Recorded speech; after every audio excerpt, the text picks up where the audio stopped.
Yeah, due to some technical issues, I really apologize that suddenly the system was hanged. Anyways, I would like to continue with my session. So I was talking about the fifth superfood called as nuts. So you can include almonds, walnuts, pistachios in your child's diet. You can even include figs, apricots, black raisins. Though they contain sugar, that means it contains the good fructose and the right amounts of sugar, right amounts of fiber, right amounts of essential fats are included in all these. So please do include nuts and oil seeds in your child's diet. So when I say seeds, you can actually include sunflower seeds, pumpkin seeds, flax seeds in your child's diet, which is actually very healthy and nutritious as well. And now coming to the next sixth important superfood, we all know that it is milk. Now, milk is very rich in protein and in the proper development of bones and healthy teeth. So, do include milk and milk products in your child's diet. You can even include curd. So, when you're including curd or yogurt, ensure that you're adding some fresh fruits to it, like a fruit yogurt in an evening snack or a mid-morning snack. So whenever your child is hungry, ensure that you're giving him or her something which is healthy, tasty, and nutritious. Please keep three things in mind, like fats, sugars, and oils. These three should be in control. The next important superfood, the seventh one, is fish. Now, there are certain varieties of fish like salmon fish, which is very rich in omega-3 fatty acids. It's very helpful for the heart health of children, and it is even going to contribute in the brain health and brain development of children. So, do include fishes in your child's diet. Then the eighth important superfood is carrots. So you can include all the orange and yellow colored fruits and vegetables in your child's diet. Now carrots are very rich in vitamin A, or it is also called as beta carotenes, which is a form of vitamin A. Now it's very important for the proper vision of your children, and it is even important for the skin health, nail growth, and hair growth.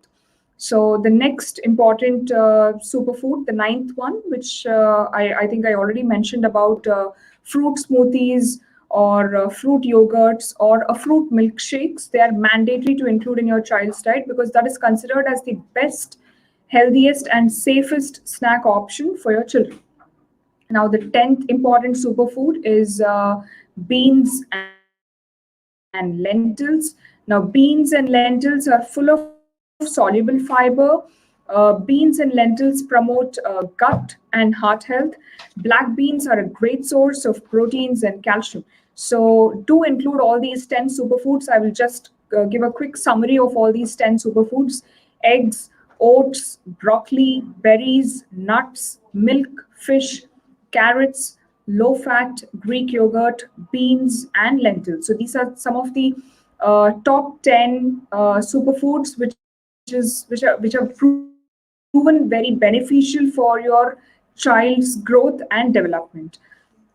Now, I would like to even emphasize on a balanced food pyramid. There is a food pyramid which consists of 5 sections. First one is fruits, second is vegetables, third is dairy, fourth is protein. These 5 food groups, you need to choose healthier and safer options for your children. And I would even like to give some examples of healthy and tasty snack recipes. For example, if your child is hungry, instead of giving them black beverages or soft drinks or aerated drinks, which are nothing but sugars, which are loaded with sugars, so avoid all the foods which contain added sugars. Instead, give them a healthy fruit milkshake or a dry fruit milkshake in this snack option. You can even add a little bit of oats, and you can even add a little bit of berries to make it more interesting. Or probably if your children are craving for junk foods like pizzas, so you can actually make a pizza, like a instead of a pizza base which contains maida, you can actually use the whole grain base for pizza, and you can add more of vegetables to it and make it like an interesting vegetable pizza with a little bit of and drizzle some cheese on it, or probably you can grate some healthy cheese on it instead of adding extra pats of butter. So these are some of the tips. And the third one is for all the children who just love Chaat items. You can actually make an interesting chaat at home itself. For example, a bale puri without potatoes. You can add carrots, beetroots, and some boiled sprouts or chana like chole, or probably kidney beans, also called as rajma. You can actually make it like this and add a little bit of chaat masala to it and make it like an interesting vegetable plus sprouts bale puri and give it to your kids. And even like for example, if they prefer something like chips and cookies, you can use something much more healthier and nutritious like oats cookies or oats cupcakes, or probably carrot sticks or beetroot chips. For example, even if they like potato, it's not necessary that you should completely restrict potatoes in their diet. Instead of French fries or the deep fried potato, you can actually give them a baked potato or in a boiled form. So the method of preparation of cooking also matters a lot when you are giving them healthy snack options. And for example, there are children who crave for sweets. Even sweets, there are so many millet based sweets like ragi halwa or oats and carrot cupcakes, or ragi laddu or the dry fruit sweets. All these are some of the healthier and safer snack options for kids. And even for breakfast, you can use something which is healthy and tasty. You can add you can make it like a carrot idli or a beetroot idli or a jowar idli or jowar dosas, or a paneer sandwich or a tofu All right. So if there are any questions, I would love to answer all the queries and questions. I think I'm done with the session. All I want to tell all the vitamins, minerals, carbohydrates, proteins, and fats in the right adequate amounts. Anything of excess is going to lead to overnutrition, and anything which is too less is going to lead to undernutrition. So here are some of the questions, and I will quickly take up some questions. All right. Are cereals appropriate for our kids? Definitely, cereals are appropriate for children. But it depends on what type of breakfast cereals you're feeding. Something which is rich and power packed with soluble fiber, like oats, which is the whole oats, that's definitely perfect for kids. And cereals which are processed or very high in sugars. Okay, there's another question. Can food allergy be genetically transferred? See, certain things are genetically transferred. So, food allergies, no, they cannot. There is a probability that some of them are genetically transferred, or some of them are born with those genes. The parents might not have, but their grandparents or their great grandparents might have. So, everybody comes with a different genetic wiring, the genetic chip. So basing on that, also nutrition matters. The gene nutrition plays a very important role. So I see so many children who are lactose intolerant, or they do have food allergies to certain things. That means certain enzymes are missing inside their body, and that is why they're developing gluten intolerance or lactose intolerance, which can be treated. And there are different food items available for them. So nothing to worry, even if they're allergic to certain foods. Okay, so there is another question. Can we use honey instead of sugar for sweetening? To be honest, nowadays, even honey, yeah, I agree that honey is a natural form of sugar, but please ensure that you all are using the pure and safer form of honey, because honey is also adulterated nowadays. So ensure that whichever brand you're buying contains the pure form of honey. So yeah, honey can be used, jaggery can be used, but ensure that it's not adulterated. Next, if we are pure vegetarians, what alternative can we find instead of egg, chicken, and fish? Okay, this is an excellent question. Vegetarians, vegans, or even the Jain diets, strictly they do not take non-vegetarian foods. So instead of eggs, chicken, and fish, instead of white meat, they can actually prefer paneer. Paneer is an excellent source of protein for children. So give them a paneer sandwich or a paneer roll, or you can include paneer in their diet, or even tofu, also called as soya paneer. Paneer or soy based products can be included in the child's diet. And even the dairy products are rich in protein, like milk and milk products, curd, butter, cheese, ghee. So when I say ghee, use only cow ghee. So these are some of the alternatives for the non-vegetarian foods, and even dals and pulses. Like whichever dal you're giving them, make the dal more nutritious by enhancing the protein value. Add more of green leafy vegetables in the dal. So that is going to compensate the proteins. Okay, so what alternative can we give for milk if my kid is lactose intolerant? So, what alternative can you give for your kid if your kid is lactose intolerant? Is probably soy milk or almond milk, or there are many plant-based, varieties of milk that can be used. Okay, which is lactose free formulas or lactose free milk is available that can be used.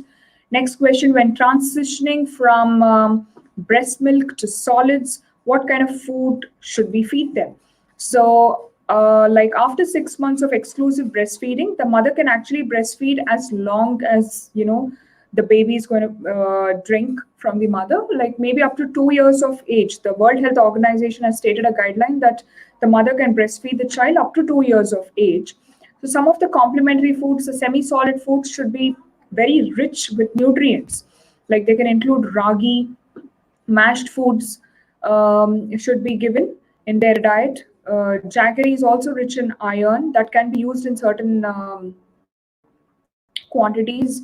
For example, if you're a South Indian, simple dal rice, which is mashed with ghee and a little bit of egg or any sort of non-veg like red meat or chicken can be also minced or mashed in the food and fed the child. This is one of the example, but a detailed diet chart would be given if you can actually visit me at Apollo Cradle, Jubilee Hills.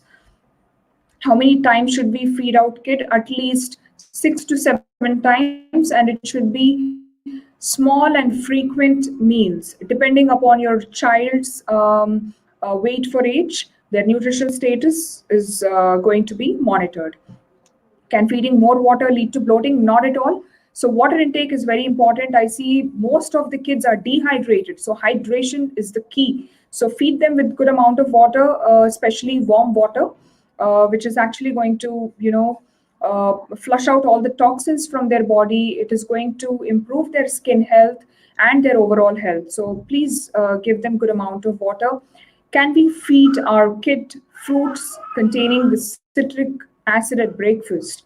So instead of giving the citric acid fruit for breakfast, you can actually arrange them in the mid-morning time, 11 to 12, because the breakfast should be power packed with proteins. All right. Next question: is feeding kid on bed unhygienic? So that is again a very vague question. Probably, yeah, feeding kid on bed, provided the bed is properly very clean and very hygienic, then maybe you can. So that is a controversial question. So ensure that the surroundings are very clean. Actually, it's better to cultivate good feeding habits on the dining table itself. And what are the symptoms of food allergy? Now, the symptoms of food allergies are going to vary for different kids. Some of them may have skin rashes like eczema or psoriasis or any sort of skin disease, or probably they might even have vomitings or maybe hair loss, or probably some patches, skin patches on the face or any part of the body. So these are some of the symptoms, and they might show irritation as well. So yeah, I think am I done with the questions or any more questions? Hmm.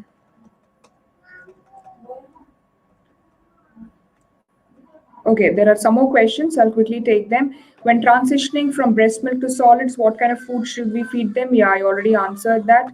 It should be semi-solid complementary foods, which is very rich in all the nutrients, especially fats, carbohydrates, proteins, vitamins, and minerals. How to understand if my kid is full or not? How many times should we feed out the kid? So the menu planning of kid is done basing on the kid's age, height, and weight, and their food habits and food allergies. All these are taken into account. On an average, 6 to 7 meals per day is important. And suppose if the like when the kid is eating slowly and showing disinterest towards food, that means the kid is full. He's not having the appetite to eat more. Can feeding more water lead to bloating? No, it's not going to lead to bloating. What alternative can we give for milk if my kid is lactose intolerant? Yeah, I think I already answered these questions. So thank you very much, everyone. I guess it was, a very interactive session. I really enjoyed answering all your queries. If you all are looking for a detailed diet chart, which is very healthy and nutritious for your children, please do consult me at Apollo Credit Hospital, Jubilee Hills. I am dietitian Kiran Mai, signing off. Thank you very much, everyone, and all the best for all the parents who are taking care of their children. So please do keep all the information which I have given it to you all, and please do practice and implement it in the right way to feed your children the healthy and a nutritious diet. Thank you very much.